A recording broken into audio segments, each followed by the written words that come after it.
एक युवक गलती से अपने हाथ में पकड़ी कोल्ड ड्रिंक को इतना जोर से दबा देता है कि वो फट जाती है और पूरा पेस सामने खड़ी लड़की पर गिर जाता है, जिससे लड़की बुरी तरह गुस्सा हो जाती है। तभी पहाड़ से अभी अभी उतरा वो युवक बिना सोचे समझे लड़की के कपड़े पोंछने लगता है और ये देखकर लड़की की सहेली तक हैरान रह जाती है। लड़की जैसे ही उस पर हाथ उठाने जाती है, युवक उसे रोक लेता है और जब लड़की समझ जाती है कि वो उसे मार भी नहीं सकती, तभी सहेली याद दिलाती है कि उन्हें तुरंत दादा की अंतिम यात्रा में शामिल होने जाना है। मजबूरी में लड़की वहां से चली जाती है, लेकिन उसे जरा भी अंदाजा नहीं होता कि कुछ ही समय बाद वही युवक उसका कानूनी पति बनने वाला है। उधर लड़की जब अपनी लग्जरी कार से तेज रफ्तार में घर लौट रही होती है, तभी अचानक कोई चीज उससे आगे निकल जाती है और वो देखकर दंग रह जाती है कि वो युवक पहले ही घर पहुंच चुका है। इसी दौरान घर में दादा की अंतिम रस्म की तैयारी चल रही होती है और जैसे ही ताबूत खोला जाने वाला होता है, युवक एक छलांग लगाकर आगे बढ़ता है, ताबूत का ढक्कन उड़ा देता है और जोर से कहता है कि बूढ़े ने उसका कर्ज अभी नहीं चुकाया है और वो अभी मर नहीं सकता।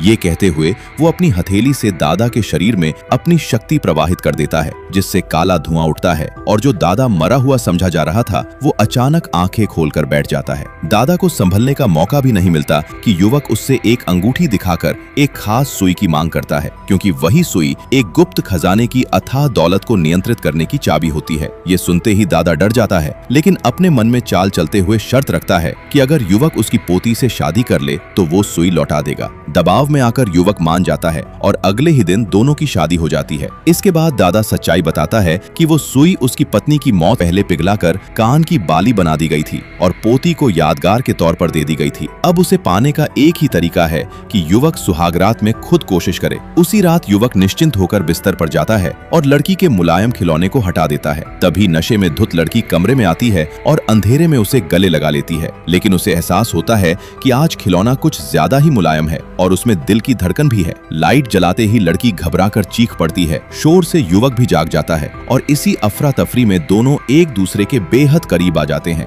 जैसे ही लड़की गुस्से में हाथ उठाने लगती है, युवक मौका देखकर उसके कान से बाली खींच लेता है, जिससे कान से खून निकल आता है। बाहर खड़े माता पिता ये सुनकर गलत समझ लेते हैं और पिता गुस्से में कमरे में घुसने ही वाला होता है कि तभी दादा आकर सबको बाहर निकाल देता है। लेकिन अगले दिन दादा की गैर मौजूदगी में परिवार वाले युवक को घर से निकाल देते हैं और युवक को जरा भी फर्क नहीं पड़ता, क्योंकि उसके पास अब वो खास सुई है